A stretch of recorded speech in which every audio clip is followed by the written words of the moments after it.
अस्सलामु अलैकुम नाजरीन।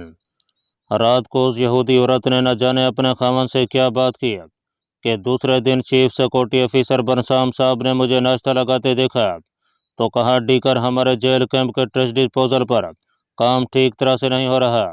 हमारी बेगम को इधर आसपास रहने वाले बंगले की खवातीन ने शिकायत की है कि वहाँ कूड़ा क्रिकेट बिखरा रहता है। मैं चाहता हूँ कि तुम शाम को थोड़ी देर के लिए वहाँ जाकर काम की निगरानी करो। मैं औरत के त्रिया चरतर का कायल हो गया। मुझे और क्या चाहिए था। साहब के हुक्म के आगे सर तस्लीम खम कर दिया। बरसाम ने कहा कि वो ट्रस्ट डिस्पोजल पर मेरी निगरानी के ऑर्डर इशू कर देंगे। उन्होंने एक चिट पर इब्रानी ज़बान में इजाज़तनामा में अपने दस्तखत लिख कर दे दिया। शाम को मैं बंगले ही से कैंप जेल की तरफ रवाना हुआ तो मैडम ने फिक्रमंद होकर कहा, डीकर तावीज़ आज ही तालाब में डाल देना और हाँ, मंत्र ज़रूर पढ़ना उस पर। साहब पर से उस लड़की का साया हट गया तो मैं तुम्हें बहुत इनाम दूंगी। मैंने कहा, फिक्र न करें मैडम, यह काम मैं मौका पाते ही करूँगा। मैं आम धोती कुर्ते और चप्पल में था।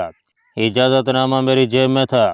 कॉम्प्लेक्स की कोने वाली इमारत से एक छोटा सा रास्ता अकबी पहाड़ी की तरफ जाता था, जिसकी दूसरी जानब नशेमेन यहूदियों का खुफिया जेल कैंप या कैद खाना था।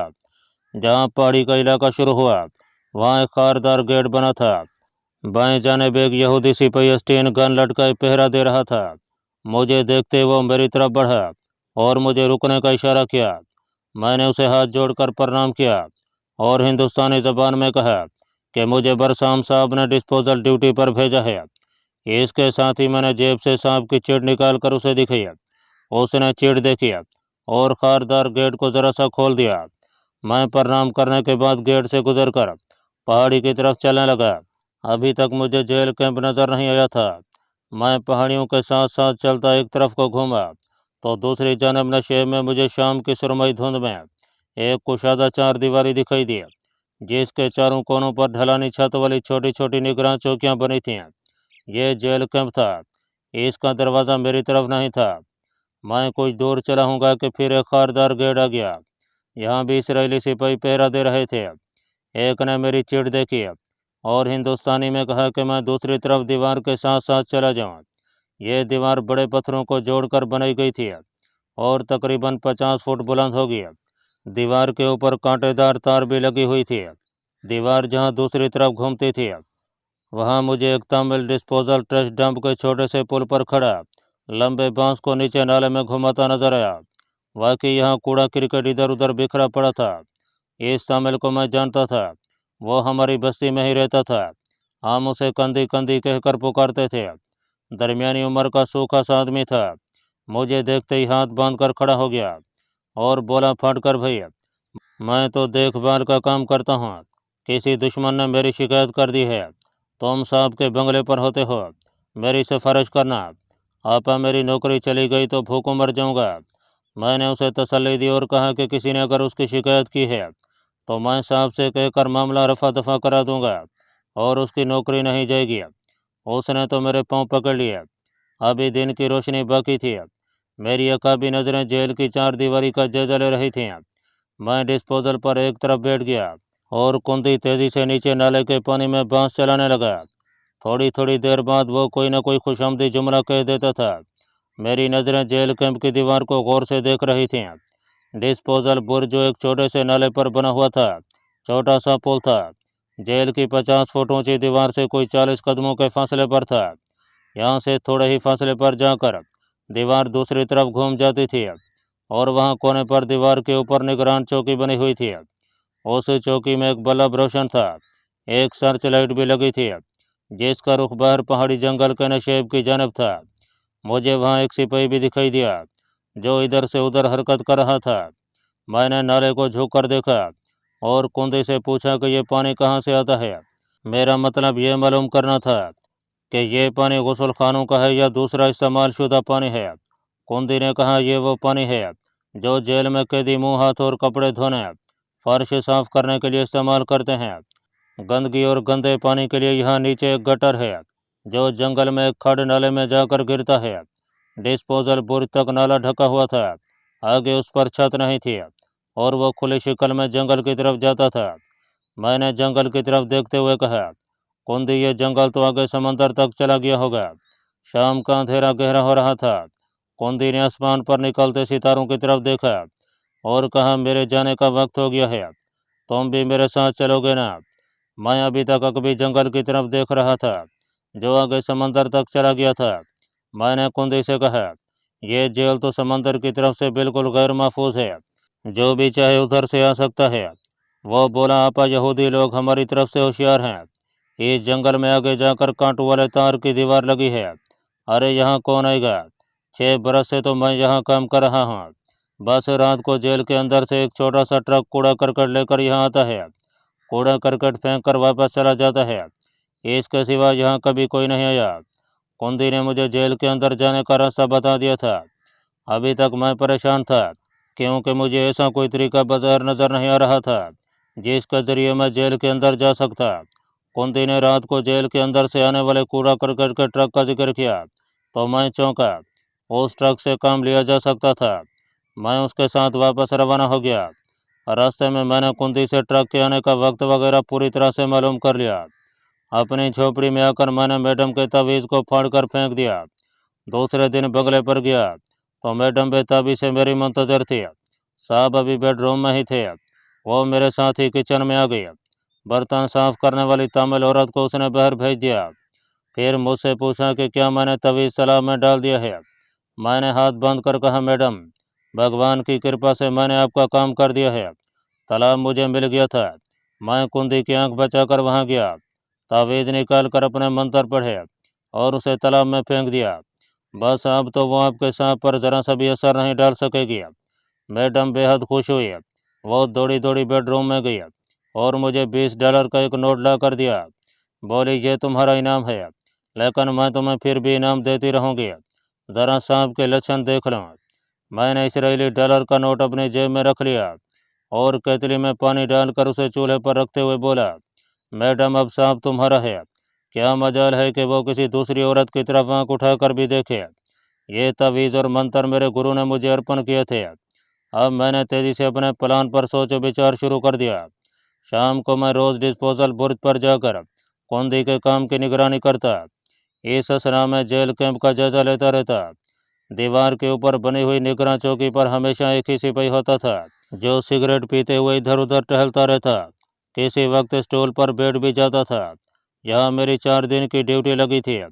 इस दौरान में मैंने एक रोज़ बीमारी का बहाना करके आधे दिन की छुट्टी कर ली और मौका देकर जुनूब की तरफ समंदर के किनारे के साथ साथ अकब की तरफ से जंगल में दाखिल हो गया। मैं जेल के जनूबी जानिब खारदार तारों वाली दीवार को देखना चाहता था। यहाँ जंगल काफ़ी घना था। दरख्त और झाड़ियाँ साथ साथ उगी हुई थीं। जगह जगह ज़मीन पर गड्ढे पड़े थे और ज़मीन से बाहर निकली हुई कुछ चट्टानें भी थीं। मैं उनमें से गुजरता आगे ही आगे चलता गया।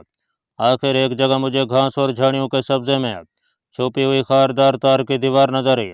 ये दीवार 10-12 फुट ऊंची थी और मगरब से मशरक की तरफ चला तो एक जगह मुझे एक चट्टान दिखाई दिया जिसकी चोटी खारदार दीवार से 2-3 फुट ही नीचे थी। मैं चट्टान पर चढ़कर बैठ गया। सामने वही जंगल फैला हुआ था जो दूर से नजर आती जेल की दीवार तक चला गया था। ये जेल की दीवार का जनूबी इलाका ही था और मैंने बाएं जानब दूर डिस्पोजल डंप के बुर्ज को पहचान लिया। मैंने उस रास्ते की सिमत और जाविये को अच्छी तरह से जहन में बिठाया और वापस हो गया। सबसे बड़ा मसला सोनिया को यहाँ से लेकर फरार होने का था। जजीरे के चारों तरफ समंदर था। मेरे पास कोई कश्ती भी नहीं थी। आम कश्ती यहाँ काम नहीं दे सकती थी। मुझे कम अज़ कम किसी मोटर बोट की ज़रूरत थी। यह नुक्ता भी मैंने अपने जहन में महफूज कर लिया था। यहाँ रहते हुए मुझे अंडमान के दूसरे जजीरों के बारे में काफ़ी मालूमात हासिल हो गई थी। यहाँ से काले पानी का करीबी जजीरा जिसका नाम ओगांग था शुमाल मगरब की जानिब तकरीबन 20 समुद्री मील के फासले पर था। काले पानी के इन तमाम जजीरों पर भारतीय हुकूमत का कब्जा था, बल्कि वो भारत का एक हिस्सा थे और इसराइल भारत का दोस्त था। इन हालात में मैं सोनिया को लेकर काले पानी के किसी जजीरे में जाता हूँ तो भारतीय सिक्योरिटी फोर्स हमें गिरफ्तार करके वापस इसराइली हुकाम के हवाले कर देगी। इसकी एक ही सूरत थी कि मैं किसी तरह काले पानी के किसी निस्बतन बड़े जजीरे के घने जंगल में जाकर छुप जाऊँ और वहाँ से फरार होने के लिए किसी मुनासिब मौका का इंतज़ार करूँ। एक सवाल ये भी मुझे परेशान कर रहा था कि मैं अगर भारत में दाखिल हो गया तो एक बार फिर इंडियन बॉर्डर अबूर करने का दुश्वार तरीन मरला सामने आ जाएगा। भारत बहुत बड़ा मुल्क था और सोनिया को साथ लिए लिए मैं फिरता हूँ, तो हम किसी भी जगह पकड़े जा सकते थे। तमिलनाडु और केरला से राजस्थान और पंजाब की सरहद हज़ारों मील दूर थी। वहाँ से बॉर्डर क्रॉस करना कोई आसान काम नहीं था। मैं अगर फ़र्ज़ महल दिल्ली अपने सफारत खाने तक पहुँच भी जाता हूँ, तो वो लोग मेरी मदद करके दोनों मुल्कों के ताल्लुकात ख़राब करने का कभी ख़तरा मोल नहीं ले सकते थे। इसका मुझे पहले भी तजुर्बा हो चुका था। मुझे कोई और रास्ता नज़र नहीं आ रहा था। 3 रोज़ यही सोचते सोचते गुजर गया। तीसरे रोज़ मेरी ड्यूटी डिस्पोजल बुर्ज पर ख़त्म हो गई। अगरचे इतनी देर में मैंने एक एक तफसील को नोट कर लिया था, ताहम मैं इस सिलसिले में कोई फ़ैसला नहीं कर सका था कि सोनिया को लेकर अगर यहाँ से फ़रार भी हो जाता हूँ तो जाऊँगा किस तरफ। एक बार श्रीलंका जाने का भी ख्याल आया, मगर इन दिनों श्रीलंका में सिनहाली तमिल कशमकश का नया नया आगाज़ हुआ था और जंगलों में तमिल गोरिल्ला जंग लड़ रहे थे। अगर मैं अपने आप को तमिल और सोनिया को अपनी बीवी ज़ाहिर करके किसी न किसी तरह श्रीलंका के तमिल ग्रुप के पास पहुँच भी जाता हूँ और वो मुझे पनाह भी दे देते हैं, तो वहाँ से मेरे लिए दूसरी बार फ़रार मुश्किल हो जाता।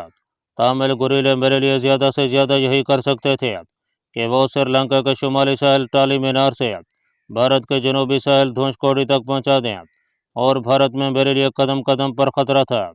यह पॉइंट भी बड़ा अहम था कि मुझे सोनिया को जेल से निकालते ही इस जजीरे से फ़रार हो जाना था, क्योंकि मैं इसे जजीरे में छुपाने का ख़तरा मोल नहीं ले सकता था।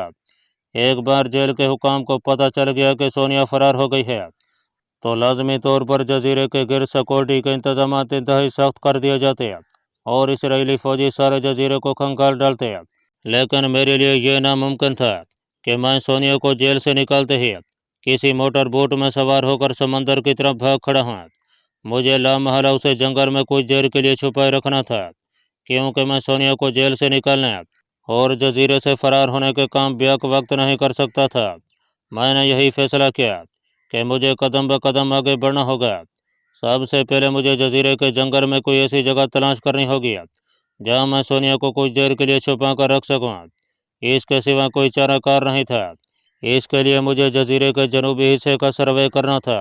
इतवार को मुझे छुट्टी होती थी, चुनाचे एक इतवार मैंने समंदर में मछलियाँ पकड़ने का बहाना बनाया, छड़ी डोरी और टोकरी कांधे से लटकाई और जजीरे के जनूबी साहिल की तरफ निकल आया। मैं एक जगह चट्टान के पत्थर पर बैठ गया और डोरी समंदर में डाल दी। कांटे के आगे मैंने कुछ नहीं लगाया था, क्योंकि मैं वहाँ मछलियाँ पकड़ने नहीं आया था। मेरे पीछे साहिल की रेतली पट्टी थी और उसके पीछे वो जंगल शुरू हो जाता था, जहाँ आगे जाकर खारदार तार वाली दीवार थी। ये दीवार वहाँ से कोई 1-1.5 फरलांग दूर थी। मैंने बंसी को वहीं पत्थर के ऊपर इस तरह जमा कर रख दिया कि डोरी का सिरा पानी में ही रहे और खुद सीटी बजाता जंगल की तरफ बढ़ा। मैं दरख्तों में घुसा ही था कि आदमियों की आवाज़ें सुनाई दीं। मैं भागकर एक दरख्त की ओट में होकर झाड़ी के पीछे बैठ गया। मेरी आंखें सैली रेत की पट्टी पर लगी थीं। मामूल के मुताबिक इसराइल के 2 सिपाही स्टेन गन्ने लटके गश्त करते, सिगरेट पीते, बातें करते नमूदार हुए और आगे गुजर गया। उनकी नज़र चट्टान के पत्थर पर लगी मेरी बंसी और करीब रखी टोकरी पर नहीं पड़ी थी। ये भी अच्छा ही हुआ था, वरना मुझे खामखा वजाहती बयान देने पड़ते। जब वो दूर चले गए और उनकी आवाज़ें आना भी बंद हो गईं, तो मैं जंगल की झाड़ियों में से गुजरते हुए एक एक पत्थर, एक एक झाड़ी को गौर से देखने लगा। मैं इस निगाह से उनका जायजा ले रहा था कि यहाँ छुपने के लिए कौन सी जगह मुनासिब हो सकती है जो सिपाहियों की नज़रों से महफूज रह सके। ज़मीन ऊंची नीची थी, घास, झाड़ियों और दरख्तों की बहुतायत थी। उनमें जंगली केले, नारियल और ताड़ के दरख्त ज़्यादा थे। एक जगह झाड़ियों का बड़ा घना कंज नजर आया। यहाँ एक तरफ नीचे खड़ थी जिसमें नाला बह रहा था। किनारे के दरख्त नाले पर झुके हुए थे। मैंने कुंज में झाड़ियों को हटाकर देखा, वहाँ एक गहरा गड्ढा बना हुआ था जिसमें सूखे पत्ते और दरख्तों की कटी हुई शाखें बिखरी हुई थीं। गड्ढे के खड़ वाले किनारे पर मिट्टी के एक तोदे का उभार सा बहर को निकला हुआ था। मैं किसी गड्ढे या चट्टान के किसी शगाफ में सोनिया को नहीं छुपा सकता था, क्योंकि ऐसी जगह नज़रों से छुपी नहीं रहा करती हैं और तलाश करने वाली पार्टी पहले ही ऐसी जगहों को खंगालती है। मेरी तजर्बेकार निगाहों ने उसी गड्ढे के ऊपर उभरे हुए मिट्टी के तोदे का इंतखाब किया। अगर मैं इस मिट्टी के तोदे में एक कब्र बनाने में कामयाब हो जाऊं, तो इसमें सोनिया को मतलूबा वक्त के लिए छुपाया जा सकता है। इस उभार पर किसी को शक भी नहीं पड़ सकता था کہ اس के अंदर कोई कब्र बनी होगी। तलाश पार्टी इस गड्ढे में उतर कर देखेगी, खाड़ी की तलाशी लेगी और मट्टी का यह अंबार चूंकि उनकी नज़रों के सामने होगा इसलिए किसी को उस पर शक नहीं होगा। ज़रूरत सिर्फ इस अमर की थी कि इस सौदे के अंदर कब्र बनाकर ऊपर से इस तरह कैमोफ्लेज कर दिया जाए कि ये पता ही ना चल सके कि यहाँ कोई ज़मीन दोस्त पनाहगाह खुदी हुई है। इस काम के लिए बड़ी महारत की ज़रूरत थी। मैंने इस जगह को चुन लिया और वापस बस्ती में चला आया। बस्ती में किसी खुरपे वगैरह का दस्तयाब होना कोई मुश्किल काम नहीं था। हमारी अपनी झोंपड़ी में 2 ऐसे खुरपे मौजूद थे। मैंने रात को एक खुरपा उठाकर अपनी झोंपड़ी में रख लिया। अब मेरा मामूल हो गया कि इतवार या पीर की शाम को जब भी मुनासिब मौका मिलता मैं खुरपा धोती के अंदर छुपा लेता, मछलियाँ पकड़ने वाली बंसी, कांटा डोरी और टोकरी लेकर चट्टान के पत्थर पर जाकर बैठ जाता, डोरी पानी में लटका देता और मौका देकर बंसी वहीं जमाने के लिए जंगल में जाकर मट्टी के तोदे को पहलू की जानब से खोदना शुरू कर देता। वहाँ खुदी हुई मट्टी को छुपाना आसान था। मैं उसे एक जगह जमा होने देता और फिर नीचे खड़ में बिखेर देता था। वापसी पर तोदे के शगाफ को झाड़ झंकार से छुपा था। यह काम बड़ा मेहनत तलब था, मगर यह मेरा मिशन था और मुझे इसका तजर्बा था। चंद रोज़ के अंदर अंदर मैंने मट्टी के तोदे के दूसरी तरफ वाले पहलू की जानब से एक छोटा सा गार खोद कर अंदर एक ऐसी कब्र तैयार कर लिया जो 4-5 फुट चौड़ी थी। फिर मैंने उसकी छत को खोदने का काम शुरू कर दिया। 1 हफ्ते के बाद मैंने छत को 3 फुट के करीब ऊंचा कर दिया। अब सूरत हाल यह थी कि तोदे में दाखिल होने के लिए एक छोटा सा गार था जिसके अंदर रेंग कर जाना पड़ता था। गार के सुराख में से गुजरने के बाद आगे 6 फुट लंबी और 3 फुट ऊंची छत वाली कब्र आ जाती थी। मैंने उसमें 20-15 खुश्क नारियल लाकर कोने में रख दिया। मुझे इस काम में 15 दिन लग गए। मैंने मट्टी के शगाफ का मुंह झाड़ियों और दरख्त की सूखी शाखों से इस तरह ढांप दिया कि अगर कोई मट्टी के तोदे के ऊपर आकर दूसरी तरफ देखे भी तो उसे यह शगाफ नजर नहीं आ सकता था। दूसरी जानब से कोई इसलिए नहीं आ सकता था कि उस तरफ खड़ का किनारा शुरू हो जाता था। इस बात की मैंने तसल्ली कर ली थी कि इस इसराइली कैम्प में सुराग रसां कुत्ते बिल्कुल नहीं थे। इसकी ज़रूरत यहूदियों ने इसलिए भी महसूस नहीं की थी कि यह जजीरा बहुत छोटा था। दूसरे वहाँ उनके अलावा बाहर का कोई आदमी नहीं था। इस काम से फारिग होकर अब मैंने अपनी तवज्जो जेल कैंप के अंदर जाने के मरले की तरफ मबजूल कर दिया। अपने फरार की मंजिल के बारे में भी मैंने फैसला कर लिया था कि हम श्रीलंका या भारत की तरफ जाने की बजाय बर्मा की तरफ निकल जाएंगे। भारत और इसराइल से ताल्लुकात के सिलसिले में बर्मा एक गैर जानबदार मुल्क था। वहाँ मैं अपना सफारत खाने से भी रब्ता कायम करके उनसे मदद हासिल कर सकता था। कम अज़ कम मुझे उनसे ताउन की उम्मीद थी। फरार के तरीक़ाकार की स्कीम भी मेरे जहन में मौजूद थी। इसके लिए मुझे किसी गश्ती बोर्ड को अगवा करना था और ये मेरे मुशाहिदे में आ चुकी थी कि रात को सिर्फ एक ही गश्ती लॉन्च राउंड पर होती है जो सारे जजीरे के गिर्द 12 बजे से पहले 3 चक्कर और निसफ रात के बाद 2 चक्कर लगाती थी। सुबह के वक्त दूसरी मोटर बोट उसकी जगह ले लेती थी। उस मोटर बोट या गश्ती लॉन्च पर सिर्फ एक मशीन गन सामने के रुख पर नस्ब होती थी और उसमें 4 से 5 यहूदी सिक्योरिटी वाले सवार होते थे। ये स्टेन गनों से लेस होते थे। इस जजीरे से बर्मा का सहल शुमार मशरक़ की तरफ था और हमें खलीज बंगाल की मशरक़ी खई को अबूर करके बर्मा के सहल तक पहुंचना था। ये फासला श्रीलंका के मुकाबले में बहुत कम था। अगर आप नक्शे पर निगाह डालें तो आपको अंडमान के जजीरे से बर्मा का मुल्क मशरक़ की जानब थाईलैंड की सैली पट्टी के साथ साथ ऊपर को जाता नजर आएगा। बर्मा की जनूबी पट्टी नीचे जाकर थाईलैंड के साहिल से मिल गई थी। उसके ऊपर काफ़ी दूर जाकर दरिया अमरवती का ध्यान था जिसके किनारे बर्मा का दारुल हुकूमत और मशहूर बंदरगाही शहर रंगून आबाद था। अगर हम मोटर लॉन्च अगवा करके वहाँ से भागते हैं और लॉन्च का पेट्रोल हमारा साथ देता है तो हम यहाँ से ज़्यादा 10 घंटों में बर्मा के साहिल पर पहुँच सकते थे। अगर रास्ते में पेट्रोल ख़त्म हो जाता है तब भी इस बात का कभी इम्कान था कि पेट्रोल हमें बर्मा के साहिल के करीब पहुँचा कर ही ख़त्म होगा, क्योंकि इन लॉन्चों को जजीरे के 3 चक्कर लगाने होते थे, इसलिए इनकी टैंकियाँ तेल से भरी रखी जाती होंगी। अलावाजी हर मोटर लॉन्च में दस्तूर के मुताबिक फालतू पेट्रोल के 2-1 बैरल ज़रूर रखे जाते हैं ताकि अगर कोई इमरजेंसी हो जाए तो उन्हें इस्तेमाल में लाया जा सके। ये फैसले करने के बाद मेरा जहन इस तरफ से मुतमईन हो गया। अब मैंने जेल कैंप के अंदर जाने के मंसूबे पर अमल शुरू कर दिया। یہ بتانے کی ضرورت نہیں ہے کہ اس دوران میں رمیا دادا نے اپنی بیٹی سنتھا کے ساتھ میرے بیاہ کی تاریخ بھی مقرر کر دی تھی اور وہ بیزار سی لگنے لگی تھی۔ جب کبھی وہ میرے قریب سے گزرتی تو مجھے اس کی ٹھنڈی سانس بھرنے کی آواز سنائی دیتی ہے۔ خدا جانے یہ لڑکی کس مٹی سے بنی ہوئی تھی۔ بہرحال چونکہ وہ میرے مشن کا حصہ نہیں تھی اس لیے میں اس کے بارے میں غور نہیں کرتا تھا۔ اپنے بیاہ کا دن میں نے اتنا آگے جا کر رکھا تھا کہ اتنی دیر میں مجھے وہاں سے نکل جانا تھا۔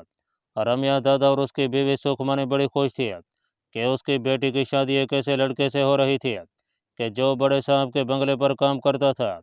مجھے یہودی میڈم نے جو $20 بطور انعام دیے تھے وہ میں نے اپنی جھونپڑی میں چھپا دیے تھے کیونکہ آگے مجھے ان کی ضرورت پڑ سکتی تھی۔ مجھے صاحب نے پہلی تنخواہ دی تو میں نے اسے رمیا دادا کے حوالے کر دیا۔ وہ بے حد خوش ہوا۔ میڈم نے مجھے مزید $10 بطور بخشش دیا۔ یہ $10 بھی میں نے $20 کے ساتھ ہی جمع کر دیا۔ جیل کے احاطے میں جانے کا ایک ہی ذریعہ میرے سامنے تھا۔ یہ وہ ٹرک تھا جو نصف شب کے وقت کوڑا کرکٹ لے کر باہر آتا تھا اور ڈسپوزل ڈمپ پر اسے الٹا کر واپس جیل میں چلا جاتا تھا۔ اب مجھے اپنے اسکیم پر تیزی سے عمل درآمد کرنے کی ضرورت تھی۔ چنانچہ ایک رات میں پوری طرح تیار ہو کر اپنی جھونپڑی میں لیٹ گیا۔ اب میں کبھی کبھی نیکر اور قمیض بھی پہن لیتا تھا۔ یہ نیکر برسام صاحب نے دی تھی۔ اس رات بھی میں نے نیکر نیم آستینوں کی میلے رنگ کی موٹی آستینوں والی پہن رکھی تھی۔ پاؤں میں چپل تھی۔ یہودی میڈم کبھی کبھی اپنے بازوؤں اور پنڈلیوں پر ایسے تیل کی مالش کراتی تھی جو مچھروں کو بھگا دیتا تھا۔ میں اسے ایک چھوٹی بوتل میں ڈال کر اپنی جھونپڑی میں لے آیا تھا۔ اس وقت میں نے بھی اپنی پنڈلیوں، گردن اور بازوؤں پر اس تیل کی مالش کر لی تھی۔ پستول ضرور میں نے اچھی طرح چیک کر کے اپنی جیب میں رکھ لیا تھا۔ جب رات کافی گہری ہو گئی اور بستی کے سب لوگ سو گئے تو میں نے صندوق میں سے گھڑی نکال کر دیکھی۔ رات کے 10 بج چکے تھے۔ میں جھونپڑے سے نکل کر جنگل سے گزرتا ہوا سب سے پہلے ساحل سمندر پر آ گیا۔ رات اندھیری تھی۔ سمندر کالی تارکول کی طرح نظر آ رہا تھا۔ ساحل دور تک ویران تھا۔ لانچ اپنا دوسرا پھیرا لگا چکی تھی۔ اسے 12 بجے رات اپنا تیسرا پھیرا لگانا تھا۔ میں ساحل سے ہٹ کر درختوں میں آ کر آگے چلنے لگا۔ جہاں میں مچھلیاں پکڑا کرتا تھا وہاں سے دائیں جانب گھوم کر میں ناک کی سیدھ میں جنگل میں چلنے لگا۔ اس جزیرے کے جنگل میں درندہ کوئی نہیں تھا۔ ہاں، سانپ ضرور تھے جن سے میں کافی محتاط تھا۔ یہ سانپ زیادہ تر جزیرے کے شمالی جنگل میں پائے جاتے تھے جہاں زمین دلدلی تھی۔ مچھر میرے ارد گرد بھن بھناتے مگر تیل کی بو پاتے ہی فرار ہو جاتے۔ چلتے چلتے میں اس چٹان کے قریب آ گیا۔ چٹان کی چوٹی پر چڑھ کر میں نے خاردار تار کو اوپر تک دیکھا۔ وہاں سے جیل کی دیوار فاصلے پر سیاہ موٹی لکیر کی طرح لگتی تھی۔ میں نے اللہ کا نام لے کر خاردار تار کو ہاتھ لگا کر ذرا سا ہلایا۔ تار تنے ہوئے تھے۔ احتیاط سے تاروں کی جگہوں پر پاؤں رکھتا میں دیوار کے اوپر چڑھ گیا۔ پھر نیچے ایک طرف جھاڑیوں میں چھلانگ لگا دیا اور جھاڑیوں میں گرتا چلا گیا۔ ایک پل کے لیے میں وہیں دبے کر بیٹھا رہا، پھر اٹھ کر تاڑ کے درخت کے پیچھے آ کر اندھیرے میں چاروں طرف آنکھیں پھاڑ کر دیکھا۔ آس پاس تاریکی اور سناٹا تھا۔ اپنے اندازے کے مطابق میں نے ڈسپوزل ڈمپ برج کی طرف چلنا شروع کر دیا۔ اس ساری کارروائی میں مجھے پون گھنٹہ لگ گیا تھا۔ میں ڈسپوزل برج کے پہلو والی ڈھلان میں جا کر ایک طرف لمبی گھاس میں چھپ گیا۔ اب مجھے جیل سے آنے والے ٹریش ٹرک کا انتظار تھا۔ کندی نے بتایا تھا کہ وہ رات کو 12 بجے آیا کرتا ہے۔ اسے جھوٹ بولنے کی کوئی ضرورت نہیں تھی، ٹرک ضرور آئے گا۔ میں یہی سوچتا ہوا وہاں دبے کر بیٹھا رہا۔ کالے پانی کے اس جزیرے کی رات بے حد تاریک اور سنسان تھی۔ مچھر مار تیل نے مجھے بڑا فائدہ دیا تھا۔ مچھر میرے آس پاس اور سر کے ارد گرد بھن بھناتے پھر رہے تھے۔ جیل کی بلند دیوار کے کونے والی مچان پر روشنی ہو رہی تھی مگر سرچ لائٹ بند تھی۔ شاید یہ ہنگامی حالات کے لیے رکھی ہوئی تھی۔ ابھی میں سوچ ہی رہا تھا کہ مجھے دور سے کسی انجن کی گھرر گھرر کی آواز سنائی دی۔ یہ آواز قریب آتی جا رہی تھی۔ یہ ڈسپوزل والے گاربیج ٹرک کی آواز ہی ہو سکتی تھی۔ پھر مجھے جیل کی دوسری طرف والی دیوار کے پیچھے سے روشنی کا غبار پھیلتا نظر آیا۔ یہ ٹرک کی ہیڈ لائٹس کی روشنی تھی۔ میں تیزی سے وہاں سے کھسے کر ذرا دوسری طرف درختوں کے پیچھے جا کر چھپ گیا۔